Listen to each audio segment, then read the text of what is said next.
রাখবে নাকি বলেন তো?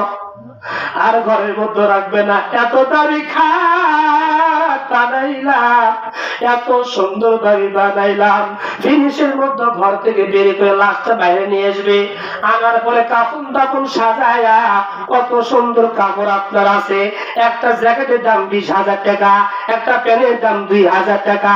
আল্লাহ বলে বান্দা রে, দামি দামি কাপড় তোমাকে আর দেবে না, তোমার সময় এখন শেষ হয়ে গেছে। বাজার দিকে টুকরো সাদা মার্কিন কাপড় বান্দা তোমার জন্য নিয়ে আসবে।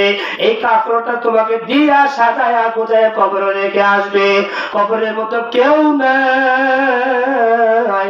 দুনিয়ার বিপদের মধ্যে বললে, রাস্তার মতো বিপদের মধ্যে বললে, টাকা দিয়া পয়সা দিয়া লোক দিয়া মামু দিয়া চাচা দিয়া উদ্ধার পাওয়া যায়। ওই কবরের মধ্যে আল্লাহ ছাড়া কোনো গার্জিয়ান নাই।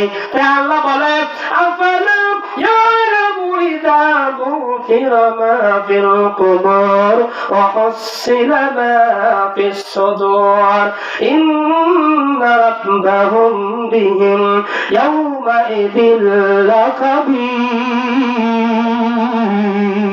আল্লাহু আকবার।